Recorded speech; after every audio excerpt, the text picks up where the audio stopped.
2013년 4월 28일 영국의 썬덜랜드라고 하는 곳에서 마라톤 경기가 열렸습니다. 이 마라톤 경기에서 결승선에 들어온 마라톤 선수 중 딱 한 명만 빼고 그 대회에 참가했던 나머지 5천여 명의 선수들이 모두 실격 처리되는 황당한 일이 벌어졌습니다. 이 사건은 2위로 달리고 있던 선수가 그 지정된 마라톤 코스에서 잠시 벗어나 달렸다가 다시 잘못된 것을 알고 원래 코스로 돌아오는 것에서 시작이 되었습니다. 2위로 달리는 선수는 자신이 잘못 달렸다는 것을 처음에 모르고 있었어요. 그런데 문제는 뭐냐면 그 2위로 달리고 있던 선수를 따라서 뛰던 나머지 선수들도 모조리 잘못된 코스로 달렸다는 것입니다. 주최 측이 경로 표시를 확실하게 하지 않은 문제도 있었지만 아무 생각 없이 앞 사람만 따라가던 5천여 명의 선수들은 전체 마라톤 길이가 42.19km죠. 거기서 딱 264m를 덜 뛰게 되어가지고 모두 실격 체결이 되고 말았습니다. 이로 인해서 줄곧 선두를 유지하고 유일하게 정확한 경로로 따라간 마크 후드라는 사람만이 우승자요 유일한 완주자가 되었다고 합니다. 사람들은 살아가면서 자신이 의식적으로든 무의식적으로든 무언가를 따라 살게 되어 있습니다. 바르고 좋은 것을 따라가면 그나마 다행인데 잘못된 것을 따라가면 문제가 생기겠죠. 한국말에 친구 따라 강남 간다 이런 말이 있습니다. 이 말은 자신은 별로 하고 싶지 않은 일을 남이 하는 대로 덩달아 하게 됨을 비유적으로 이르는 말입니다. 우리는 때로 내가 원해서 따라가기도 하지만 내가 원하지 않아도 얼떨결에 따라가기도 합니다. 이렇게 사람은 살아가면서 무언가에 이끌림을 받게 됩니다. 예를 들어 권력의 이끌림을 받은 사람은 그 인생이 권력에 따라 움직입니다. 정치를 하려는 사람들의 가장 큰 이유는 그 안에 있는 권력 욕구 또는 명예욕 때문입니다. 그래서 정치에 한번 맛을 본 사람은 그것을 끊기가 힘들다고 하죠. 왜 그렇습니까? 인생이 그것에 이끌림을 받기 때문입니다. 또한 돈의 이끌림을 받는 사람은 그 인생이 돈에 따라 움직이죠. 이런 사람은 돈만 벌 수 있다면 무슨 짓이든지 다 합니다. 인생의 주인이 이미 돈이 되었기 때문입니다. 그리고 어떤 사람은 다른 사람의 말에 이끌림을 받는 사람도 있어요. 이런 분들을 우리가 좀 귀가 얇다 이렇게 표현을 하죠. 자신의 생각과 의지는 없고 그냥 남의 이야기만 듣고 판단하고 결정하는 사람입니다. 남이 하라는 대로 그냥 인생을 사는 겁니다. 반면에 우리 예수 그리스도를 믿는 하나님의 백성들은 이 세상의 것들에 대해 이끌려서는 안 됩니다. 하나님의 백성은 누구의 말을 들어야 됩니까? 하나님의 말을 들어야 하나님의 백성인 거죠. 그러므로 우리는 하나님의 말씀에 이끌림을 받는 자가 되어야 할 줄로 믿습니다. 지금 여러분의 삶은 무엇에 이끌림을 받고 살아가고 계십니까? 2023년도도 이제 벌써 4월 중반을 지나가고 있는데 지난 3개월 반 동안 여러분은 무엇에 이끌림을 받으며 사셨습니까? 저는 오늘 본문 말씀에 의지해서 말씀에 이끌리는 삶이라는 제목으로 세상의 많은 것들이 우리를 유혹하고 이끌어가는 시대 속에 우리에게 주시는 은혜를 나누고자 합니다. 성경에 수많은 믿음의 조상들의 이야기가 나옵니다. 그 사람들이 다 하나님 앞에 하나님의 말씀에 이끌림을 받아서 살았지만 그 중에서도 말씀에 이끌림을 받은 사람 한 사람을 꼽으라고 하면 아마 많은 분들이 믿음의 조상인 아브라함을 꼽을 것입니다. 하나님께서는 아브라함이 갈대아 우르에 있을 때 너는 고향과 친척과 아버지의 집을 떠나 내가 내게 보여줄 땅으로 가라. 이렇게 말씀하셨어요. 아브라함은 그 당시에 명확하게 요즘처럼 뭐 내비게이션이 있는 것도 아니고 지도가 있는 것도 아니고 정확하게 지명도 알려주시지도 않고 그냥 명확한 장소도 모른 채 하나님께서 떠나라고 하시니까 그 하나님의 말씀에 이끌려서 고향과 친척집을 떠나게 됩니다. 우리 지금 이민자로 살고 있으니까 자신이 살고 있던 터전을 벗어나서 다른 지역에 가서 산다. 문화와 언어와 여러 가지가 다 다른 나라가서 산다. 이것이 얼마나 어려운 일인지 우리 잘 알고 있잖아요.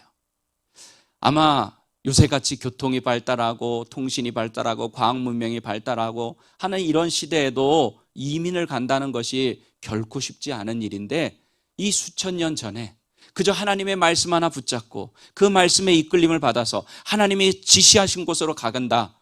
이건 정말로 엄청난 믿음이 아닐 수가 없습니다. 창세기 12장 4절 우리 같이 한번 읽어보겠습니다. 이에 아브람이 여호와의 말씀을 따라갔고 롯도 그와 함께 갔으며 아브람이 하란을 떠날 때에 75세였더라. 아멘.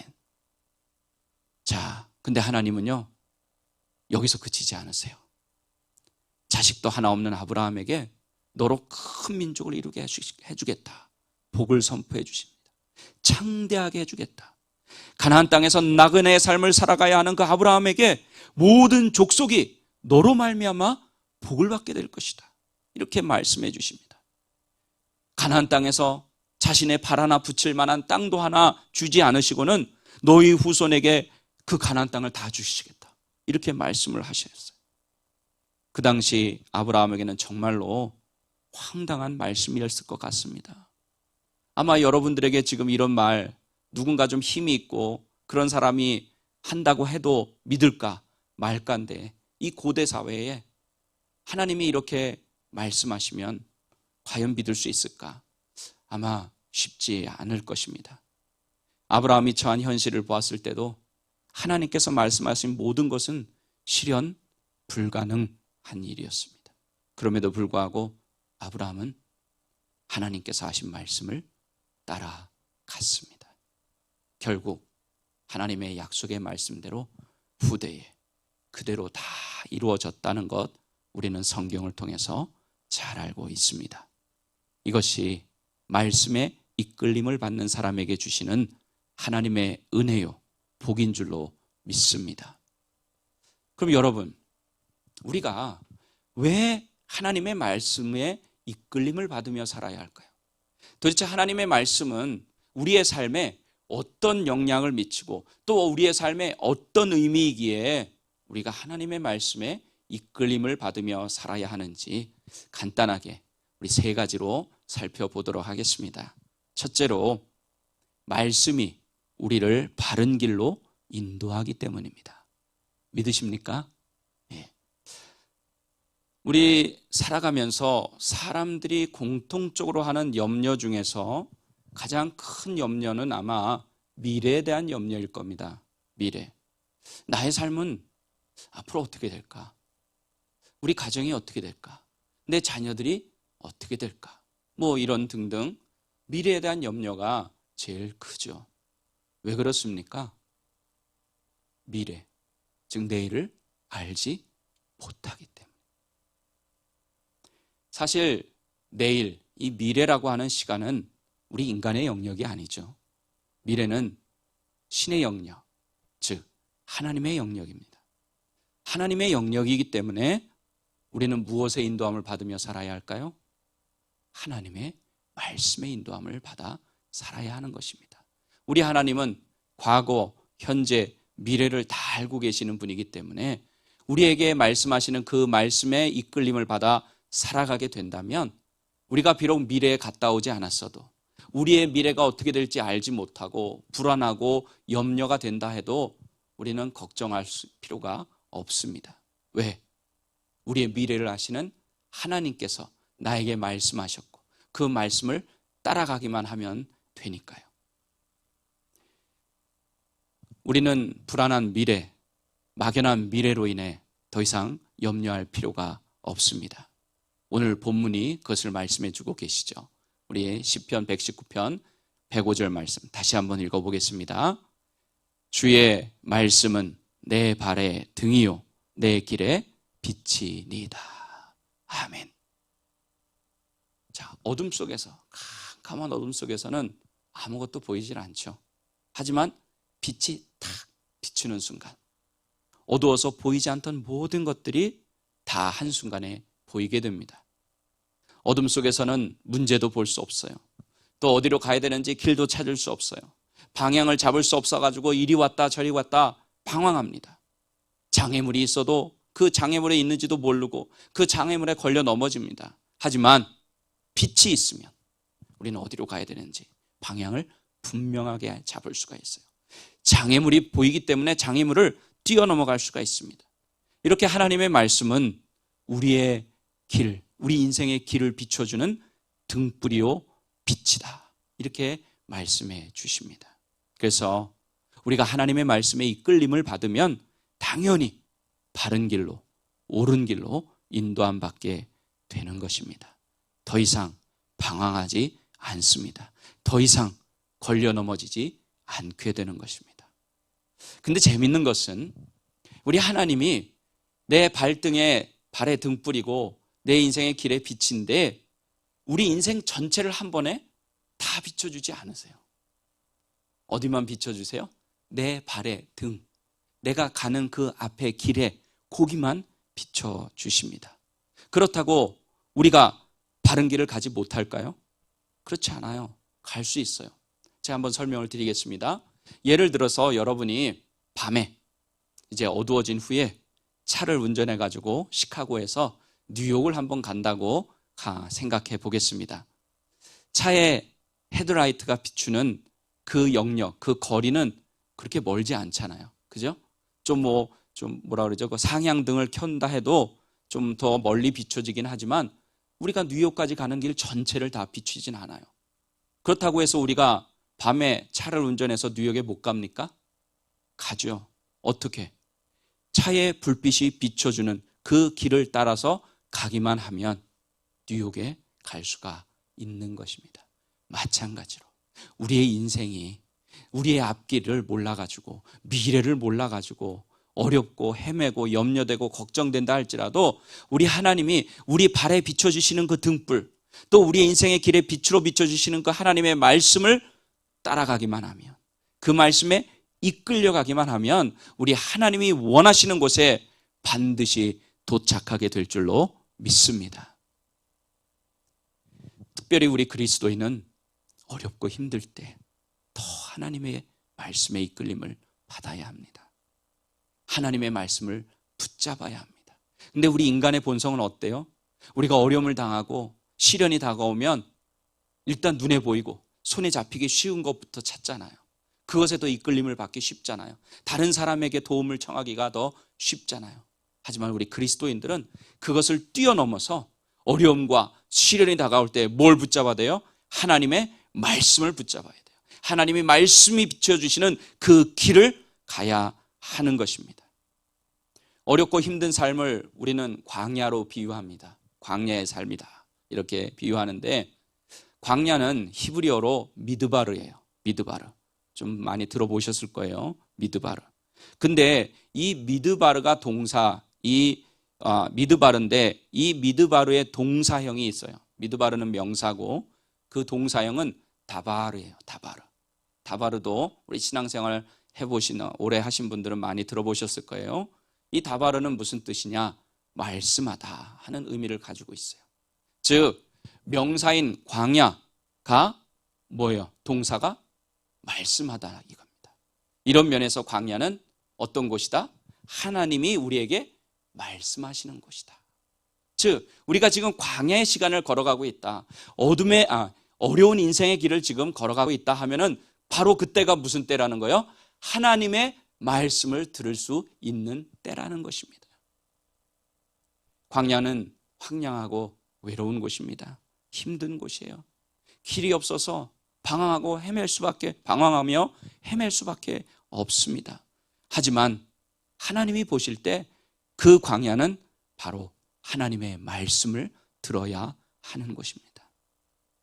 하나님께서 광야 가운데 있는 우리에게 원하시는 것은 원망과 불평, 걱정과 염려, 두려움, 좌절, 포기 같은 것들이 아닙니다. 바로 하나님의 말씀을 꽉 붙잡는 것입니다. 말씀의 이끌림을 받는 것입니다. 광야는 아무리 둘러봐도 길이 없어요. 있다가도 없어지는 곳이 광야 아닙니까?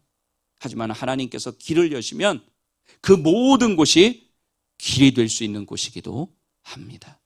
그 광야에서 하나님의 이끌림을, 하나님의 말씀의 이끌림을 받을 때 그것은 내가 가야 할 바른 길이 되고 내가 생각해보지도 못한 새로운 길이 열리게 되는 것입니다. 한국에 김이나라고 하는 유명한 작사가가 있습니다. 여자분인데 최근에 한 노래를 작사했는데 그 중에 이런 가사가 있습니다. 좀 젊은 애들 노래 가사라 좀 그렇겠지만, 어느 깊은 밤 길을 잃어도 차라리 날아올라. 그럼 내가 지나가는 대로 길이거든. 이해는 되시죠? 무슨 뜻인지. 어두워서 길이 안 보여요. 길을 잃어버렸어요. 그럴 때는 어떻게 하라는 거예요? 차라리 날아오르라는 거예요. 그러면 날아오르면 다 가는 곳이 길이 된다는 뜻입니다. 저는 이 가사를 보면서 참 성경적이다 하는 그런 생각이 들었어요. 어두운 밤에 길이 보이지 않아 날아오는 것은 어떤 뜻일까요? 바로 우리가 광야에서 길이 없어 헤맬 때 하나님의 말씀을 붙잡고 하나님의 말씀에 이끌림을 받는 것, 그래서 그런 삶을 사는 것, 그것이 바로 날아오르는 삶이라고 생각합니다. 그럼 어떻게 돼요? 그 가는 길이 길이에요. 하나님이 인도하시는 길이 길이라는 겁니다. 내가 굳이 이 길을 만들 필요도 없어요. 다른 사람이 만들어 놓은 길 갈 필요도 없어요. 하나님의 말씀을 붙잡고 이끌림을 받으면 하나님이 인도하시는 길이 바로 길인 것입니다. 그러므로 여러분 가운데 지금 내가 광야 가운데 있다고 생각하시는 분들 계십니까? 말씀으로 더 가까이 나오세요. 말씀을 더 붙잡아야 합니다. 말씀을 더 많이 듣고 읽고 묵상해야 됩니다. 말씀의 이끌림을 받아야 합니다.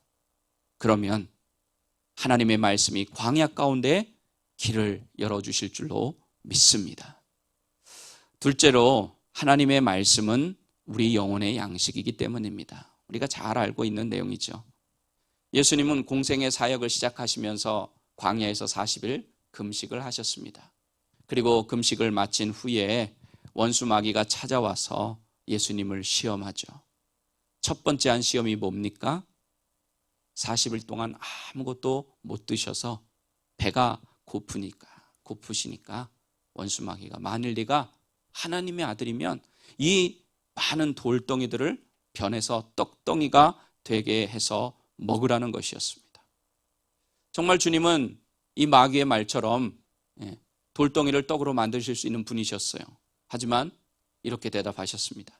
우리 같이 읽어볼까요? 마태복음 4장 4절입니다. 예수께서 대답하여 이르시되 기록되었으되 사람이 떡으로만 살 것이 아니요 하나님의 입으로부터 나오는 모든 말씀으로 살 것이라 하였느니라 하시니. 아멘. 자, 사람은 우리 주님도 인정하셨어요. 분명히 떡을 먹어야 살 수 있는 존재예요. 예수님께서도 이것을 인정하실 정도로 그것은 분명히 우리가 필요한 겁니다. 배가 고프면요, 어떤 일 하기가 싫을 때가 있어요. 또 배가 고프면요, 힘이 없으니까 어떤 일을 못합니다. 어떤 분들은 배가 고프면요, 짜증을 내는 분도 있어요. 이렇게 육신의 배가 고프면 어떻게 합니까? 너무 어려운 질문을 드렸나요? 육신의 배가 고프면 당연히 음식을 먹죠. 배고픔을 해결합니다.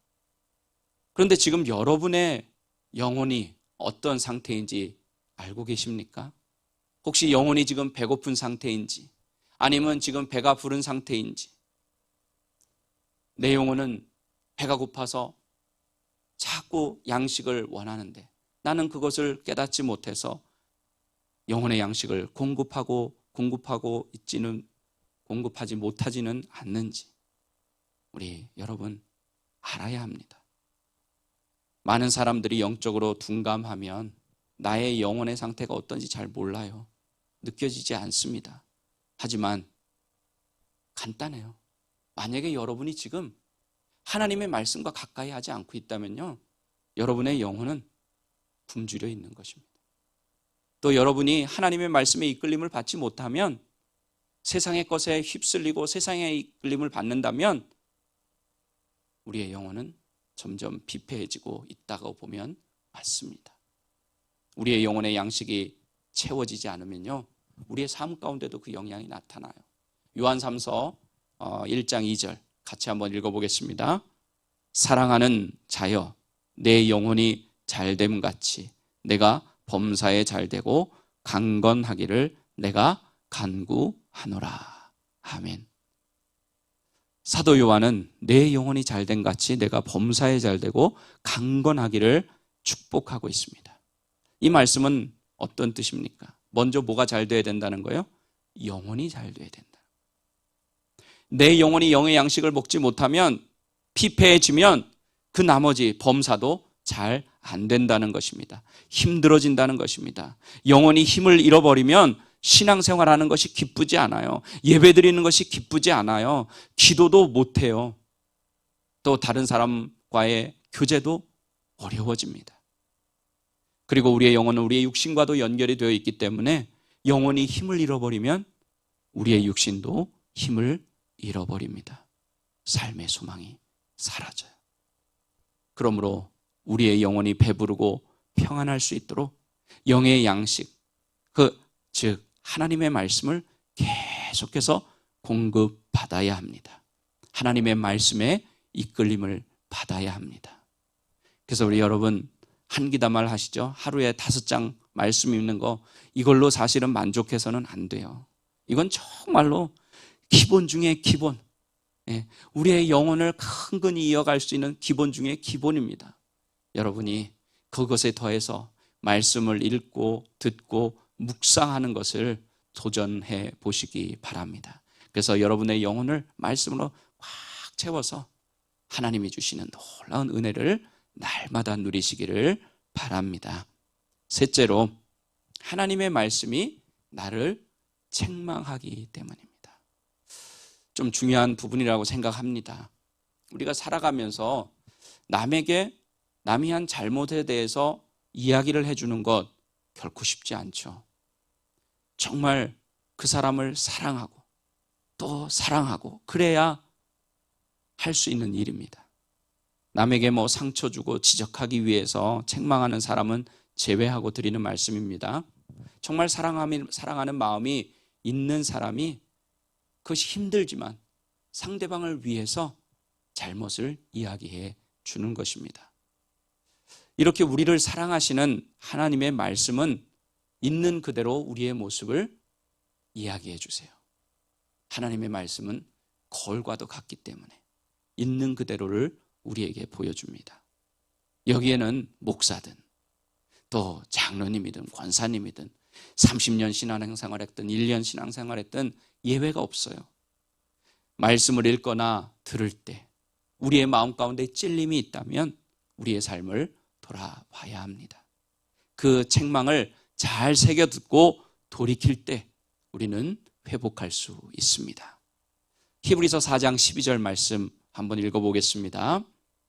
하나님의 말씀은 살아있고 활력이 있어 좌우의 날선 어떤 검보다도 예리하여 혼과 영과 및 관절과 골수를 찔러 쪼개기까지 하며 또 마음의 생각과 뜻을 판단하나니.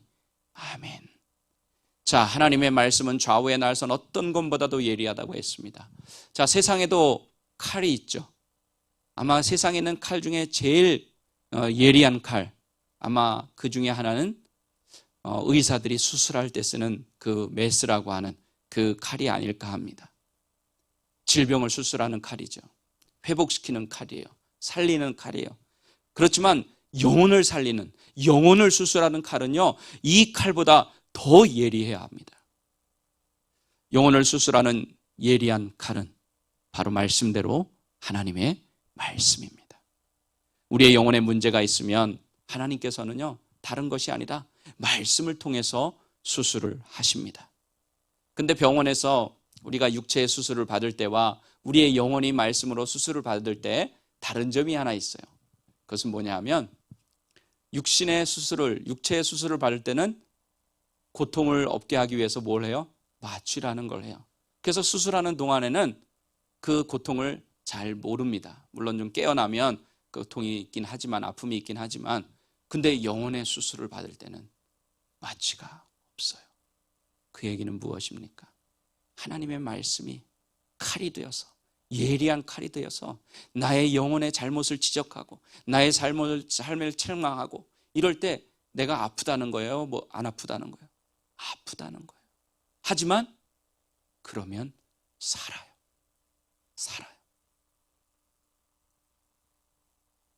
우리 말씀이 나를 책망하실 때 피하려고 하는 것이 아니라 기꺼이 수술을 받으십시오. 하나님의 책망을 받아들이십시오. 그러면 우리의 영혼이 다시 살고 회복되는 역사가 일어나게 될 줄로 믿습니다. 그래서 하나님께서는 끊임없이 하나님의 말씀을 우리에게 주셔서 죄를 깨닫게 하시고 책망하시고 우리의 영혼을 수술하시고 우리가 늘 진리 가운데 거할 수 있도록 인도해 주시는 것입니다. 그런데 이 말씀의 이끌림을 받는다 하는 말을 좀 우리 삶에 적용을 해볼게요. 실천적인 면에서 한번 보겠습니다. 하나님의 말씀의 이끌림을 받는다 하는 것을 우리의 삶 가운데 어떻게 실천할 수 있을까? 바로 순종을 통해서 실천할 수가 있습니다. 순종이 무슨 뜻인지는 다 아실 것입니다. 결국 하나님의 말씀에 대해서 우리가 취해야 할 올바른 태도는 뭐다? 바로 순종이다. 그래서 하나님께서는 끊임없이 순종하라고 말씀하십니다. 여러분 한번 가만히 보세요. 사람들이 솔직히 많은 경우 길을 몰라서 그 길을 못 가는 게 아니에요. 그 길을 가기 위해서 치러야 할 대가가 있어서 그 길을 가는 것을 포기하는 것입니다. 우리는 하나님의 백성이잖아요. 우리 신앙생활 오래 한 분들도 계실 거예요. 그래서 하나님의 말씀에 이끌림 받아야 산다는 것, 오늘 지금 제가 여태까지 말씀드린 거 다 몇 번씩은 들어보셨을 거예요. 즉 그건 무슨 얘기입니까? 다 알고 있다는 거예요. 그 말씀이 나를 바른 길로 인도할 거라는 것, 말씀이 때때로 나를 책망한다는 것, 또 당연히 영의 양식인 하나님의 말씀을 먹어야지 내 영혼이 산다는 것 다 알아요. 이것을 다 알고 있다면 그 다음으로 우리가 해야 될 일, 그것은 바로 순종이라는 것입니다. 하지만 잘 되지 않죠. 마음의 원대로 잘 되지 않아요. 그 이유는 대가를 지불해야 되기 때문에. 순종에는 대가가 따릅니다. 내가 내려놔야 할 것을 내려놔야 하기 때문입니다. 그런데 힘들지만 하나님의 말씀에 순종하면 결국 하나님의 말씀이 내 삶 가운데 그대로 이루어지는 은혜를 경험하게 되고, 그 하나님의 말씀이 나를 이끌어가기 때문에 내가 예상치 못했던, 기대하지 못했던, 꿈도 꾸지 않았던 하나님의 놀라운 새 역사가 내 삶 가운데, 우리의 삶 가운데 일어난다는 사실입니다. 예수님은 하나님의 말씀에 이끌림을 받아서 십자가에서 못 박혀 죽으셨어요. 주님은 하나님의 말씀에 순종하여서 자신의 목숨을 내어놓았어요. 대가를 지불한 겁니다. 십자가에서. 그것 자체를 두려워하지 않았기 때문에 하나님의 뜻에 순종하실 수 있었고, 죄인인 우리를 위해 대신 대가를 지불하셨기 때문에 우리는 죽지 않고 영생을 얻는 그런 구원의 은혜를 누리게 된 줄로 믿습니다. 오늘 본문을 쓴 시편 기자는 순종을 위해서 한 가지 결단을 합니다. 우리 오늘 본문의 마지막 절 112절 다시 한번 읽어보겠습니다. 내가 주의 율례들을 영원히 행하려고 내 마음을 기울였나이다. 내 마음을 기울였나이다. 어느 쪽으로? 말씀을 행하는 쪽으로, 말씀 쪽으로. 무슨 뜻이냐? 내 인생 마지막 순간까지 변함없이 말씀을 지키기로 결심하였다. 했다는 겁니다. 이렇게 시편 기자와 같이 여러분의 마음을 하나님의 말씀에 이끌림을 받겠다고, 또 하나님의 말씀을 지키겠다고 기울여 보시기 바랍니다. 우리 사랑하는 오린교회 가족 여러분, 지금 여러분의 삶을 이끌고 있는 것이 무엇입니까? 만일 여러분의 삶을 이끄는 것이 세상의 것들이라면 빨리 내려놓고 하나님의 말씀에 이끌림을 받아야 합니다. 하나님의 말씀에 이끌림을 받을 때 그 말씀이 우리를 바른 길로 인도합니다. 우리의 영혼을 살찌게 합니다. 우리의 영혼을 수술해서 회복시킵니다. 그리고 하나님의 말씀에 이끌림을 받는다는 것은 말씀에 순종하는 것이라고 했습니다. 여러분과 제가 하나님의 말씀에 이끌림을 받고 그 말씀대로 순종함으로 말씀대로 역사하시는 하나님의 은혜를 날마다 체험하는 우리 모두가 되기를 예수님의 이름으로 간절히 축원합니다.